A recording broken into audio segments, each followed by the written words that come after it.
Alright guys, welcome back to the channel. As you see, I got the jailbreak in the garage. It took us, no joke, like at least an hour just to figure out a way to bring it in here, because that left suspension completely fell out. As soon as the tow truck driver lifted it up, the whole suspension just fell to the ground, and it's right over here. I actually separated it from the wheel. It was still on this wheel when it fell off, but the suspension itself is gone. There's nothing on here that I could reuse. The lower control arm's torn. All these upper control arms are messed up. I think the only thing that I can swap over to the other suspension is that caliper. I still got to double check if the other suspension has brakes on it. If not, then I'll just use these. I'm pretty sure this rotor is bent as well. Can't really tell until I start spinning it, but the wheels are completely gone. I had to remove the passenger rear side because this side is also crooked. So as we were bringing it up the driveway, the car was like going to the side. So I took it off and I used two jacks to kind of maneuver it from the rear, and we used the front to steer it. This side went flat, so it was just like a headache trying to bring it up here. But I have it in position. I already have the rear on jacks. I already have the rear set on jacks. I still got to do the same thing to the front, and then we're gonna start stripping this down. So I'm trying to remove this door. This door is also damaged, but I'm trying to remove this door. I took off the two bolts that held up this upper hinge, but the problem is it's stuck on the latch. So I got to either cut that off, or I got to figure out a way to bend it. The door panel is actually still good. I was surprised to see that, but it's not engaging to unlock it. So I got to figure out a way to take this door off, and then I can start stripping the inside. The seat belt, when you guys first see me pick this thing up, the seat belt was rubbing against the seat, and it made a gouge inside of it. So what I did is I actually removed the whole seat. I took off all the four screws that hold the seat in, and I moved the seat forward, and then I took off the whole seat belt from the seat. It left a little indent in there, but I can use a heat gun to fix that. It could have been a lot worse. I've seen some where they're stuck up on here and it was like a deep cut, and that will never come off. But these seats are literally brand new. It still has that brand new car smell. This door was also stuck, and I was able to pry that out. But there's no like, you know, signs of smoking or anything in there. These seats are technically brand new. I mean, the car only has 1,000 miles, so that's what you would expect. But some of these cars come in dogged out, and they look like they've been ridden hard. I don't think I have a single wheel that's good. This wheel's broken. Maybe this wheel's fine if I clean it up. Has a little dent there too. This wheel's messed up right over there, and the other side. This is probably the only good one. This got to be cleaned up. So this is already sold. I know in the beginning when I first bought it, I told you guys I wanted to do like my own build with it. But as soon as I posted on my story, I had people blow me up. So I ended up selling it to a guy that plays football for I think he plays for the Broncos. His name's on my other phone. But he gave me a deposit on this. He has a 300 that he's gonna want to swap over. So we're doing a 300 jailbreak. And I know I've seen the comments and people have been saying that someone's already done one. So this won't be the first one. It'll probably be the second, but you know, and when I do it, it's gonna be done right.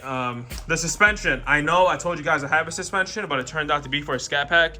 And I got to double check to make sure the scat pack and these have like the same control arms, same struts and stuff.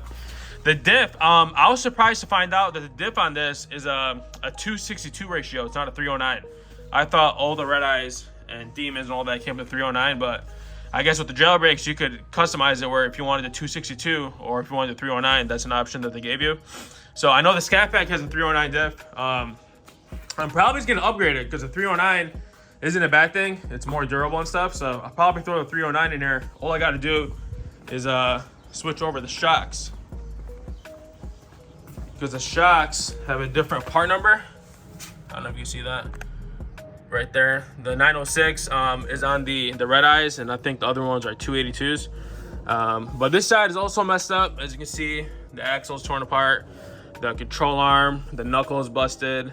So I need a whole rear end dropped in here, and that's what I'm gonna do. So once I start stripping this, I'm gonna take this whole thing, drop it, put it to the side, and then put the other one in here. And then, like I said, if I gotta use the brakes, I'll use the brakes. That rotor looks bent. So if anything, I'll reuse that rotor, or on the other rotor, I'll reuse it to this car, and we'll start stripping it down. So I'm gonna do the same thing. I'm gonna do like a time lapse when I'm stripping this car down, because I've done them so many times where you guys technically by now know how to do this, but we'll do the same thing. We'll strip it apart, and then I'm not sure if I'm gonna do it how I used to do the other ones, like have the other one sitting where the Daytona is, and then have the parts over here. I'll strip them both and then start walking the powertrain and everything right over there. People always ask me, so these are just some questions that I'll be answering you guys. People always ask, oh, why don't I get a shop, and why don't I start to do this somewhere else other than my house? But it's actually a lot better to do this because I don't have any overhead. So I'm doing this out of the garage. I don't have any payments. I don't rent anything. So everything that I make off of this is mine. It just doesn't make sense to have a whole building because the swaps don't always come in. You know, this is the first swap I'm gonna do in probably the last 3 or 4 months. So if I had a building and I had employees and I had all that, I would have been paying rent, paying employees, paying overhead for the past 4 months, and I have no work. So when I do got to work, it's I make more money this way, and I can still make it work out of the house. You know, the reason why I started doing this is not because I couldn't get a shop, is because everyone who's watching my videos, not everybody can go out there, rent a building, rent a hoist, and do this kind of work. So I was doing this so I can show you guys that you could do this by having simple things like jacks, jack stands, simple power tools. I know I've seen people go crazy over my tools, but I'm really OCD. So just power tools, man, just simple things. This is my second gun that I buy. The first one broke, but you can get this from Home Depot like $280, $300. You don't need all these sockets that I have. I mean, for these kind of swaps, I use this, you know, from 8 to a 19, 3/8. You need some quarter drive, so I got these. These are from Sears. Back when Sears was still open, I bought these probably 5-6 years ago. But just simple stuff, and this is the reason why I do it, and I record all this stuff just so whoever is trying to do a swap, which a lot of people are doing now, they don't have to go out there and buy these expensive tools and rent a hoist and do all this stuff. You could literally do this by just watching what I tell you to do. So we're gonna start doing this tomorrow. I'm gonna start stripping it down, just like how we do everything else. I always like to start with the interior. I'll strip the interior down, get it to like bare metal, so like there's no carpet in here. The seat belts I gotta fix. I like the color of the seat belts, so we're gonna be putting it in the other car. The 300 is black, so it's kind of look nice with the peanut butter interior and the black outside. And then we're also gonna be doing a front bumper upgrade, so it's gonna have the splitter and the fog delete covers and all that from like the 300 that I used to have, the Halophant. But that's pretty much it. So everything is gonna go in there. The radio, the steering wheel, the dash we're not gonna be using because he wants to keep his 300 dash looking here.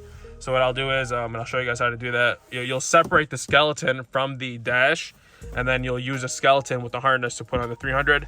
I'm trying to find a way to reuse this Jailbreak badge and put it on the 300. The 300 dash is completely different, of course, so there is no spot for this. But I was thinking maybe because they have a bezel that runs across here, I could probably just put that in there and make it say Jailbreak. But that's pretty much it. No roof, so the other one is not gonna have a sunroof either. But yeah, that's pretty much it. Like I said, I'm gonna start stripping this down tomorrow. A lot of parts are pretty much still reusable. Like the hood, it's still got the vents on here. This is a Redeye hood. It has no damage on it. So once I get everything stripped apart, and I'll tell you guys what's for sale and what's not. This fender's still good with the flare. No damage on this. The right front door is also good, and then most likely everything else is garbage. The trunk lid is still good, but it has a cracked lens over here. That lens is broken. The rear bumper is no good, has a crease in it. But the rear bumper, I need it because I gotta take off the sensors and the harness that's in here. And there's also, the other side is open. There's a blind spot module that I gotta reuse, which is right over there. So yeah, most the taillights are still good, but this one's cracked. This one is still fine. But yeah, once I get everything taken apart, I'll give you guys a breakdown and prices on what you guys need. On the bigger stuff, like the doors and like the hood and whatnot, I can't ship it because I don't want to get stuck with a damaged part that gets returned, then I also lost my money on. So if you're local or if you want to drive down and pick up some of this stuff, then you're more than welcome to. Everything else I'm gonna reuse, so like the seats, the dash is not for sale because it's deployed. But seats, center console, all that stuff I can't sell because I'm gonna be putting it into the other one. But that's pretty much it for today. And to give you guys kind of a sneak peek, that's 42 Doug's Trackhawk that we're gonna be working on. I can't really say too much on it now. I'll save it for another video. But I went and picked it up from his house last week, and we're gonna start working on that once I get done with doing the swap. So that's pretty much it for today's video, guys. If you're new, make sure to subscribe. Follow me on Instagram. That's where I post most of my stuff before it comes onto YouTube. So follow me on there, Cal_SRT. And if you guys are new, make sure to subscribe, hit that like button, and I'll see you back on the next one.